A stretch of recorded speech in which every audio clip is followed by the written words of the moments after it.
Deep beneath the churning floodwaters, where the bones of a forgotten city lie silent, something ancient and terrible stirred. It began with the rain, a relentless, toxic downpour that soaked into the very earth, twisting life into new, monstrous shapes. Among the sunken ruins, a crocodile, a relic of a bygone age, became the first vessel for this change. The water seeped into its scales, into its blood, rewriting its DNA with the language of purer, unbridled growth. It became a flesh beast, a grotesque parody of its former self. Its body was now a canvas for ceaseless regeneration. Wounds, no matter how grievous, were not a threat but an opportunity. A gash from a jagged piece of rebar would seal in seconds, the flesh bubbling, and knitting together with a sickening speed, leaving behind not a scar but an even thicker, more resilient hide. Its size swelled, its muscles knotting into unnatural, pulsating configurations.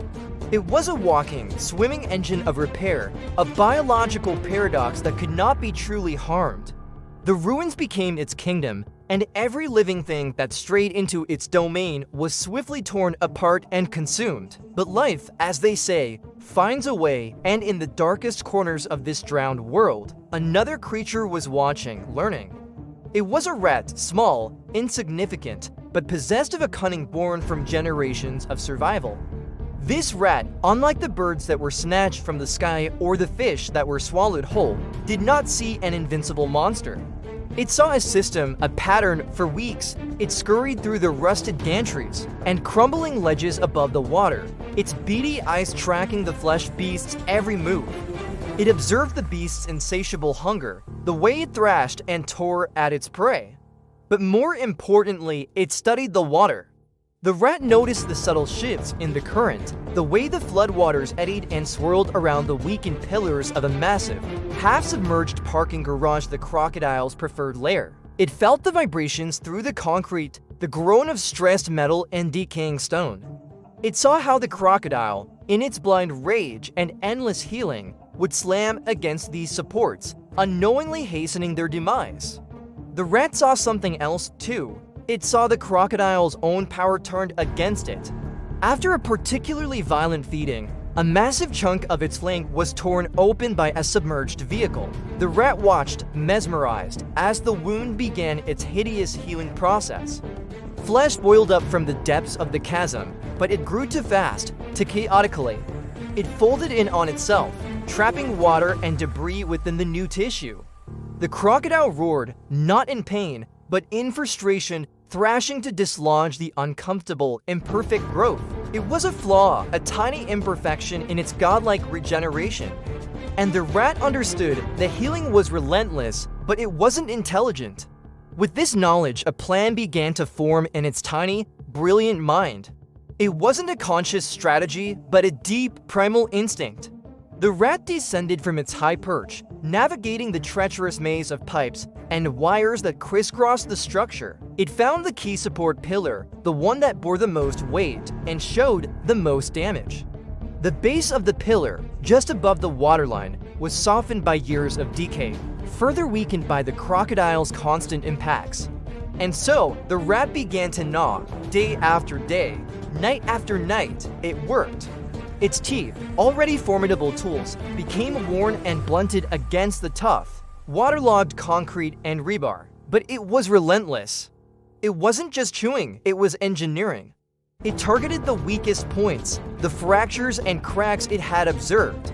It worked with the precision of a demolitions expert, guided by an innate understanding of stress and structure. It ignored the gnawing hunger in its own belly, driven by a singular purpose. Meanwhile, the flesh beast continued its reign. It grew larger, more grotesque. Its regenerative ability became even more extreme. A lost limb would regrow in minutes, a new, slightly misshapen appendage sprouting from the stump.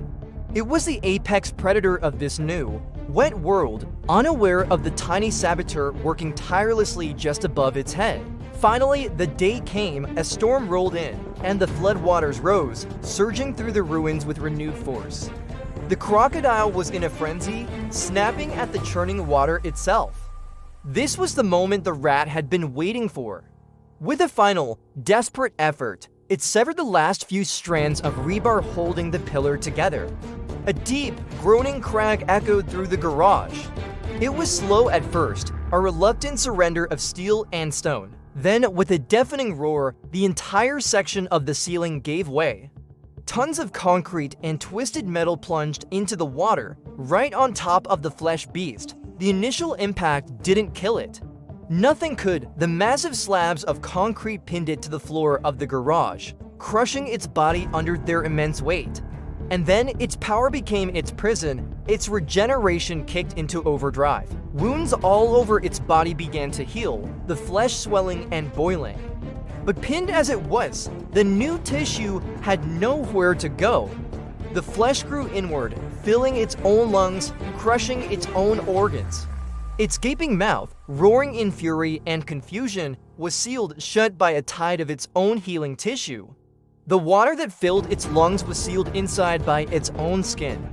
The flesh beast, the unkillable monster, was drowning not in water, but in itself. It was being suffocated by the very power that made it invincible.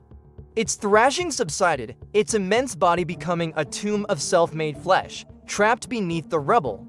Silence returned to the flooded garage, broken only by the lapping of water. The rat, perched on a beam, watched the last bubbles cease to rise. It had one. It scurried down the debris, its small body navigating the new landscape of destruction. It reached the still, silent mountain of flesh and began to feed. It was a feast unlike any other. But as the rat chewed on the mutated crocodile meat, something strange began to happen. The tooth it had chipped on the rebar, the one that had been aching for days, suddenly felt different. The pain was gone. A moment later, the broken shard fell out, and a new, perfectly formed incisor pushed through the gum in its place, fully grown in a matter of seconds. The rat paused its feeding, feeling the new tooth with its tongue. It was sharp, sharper than any tooth it had ever had.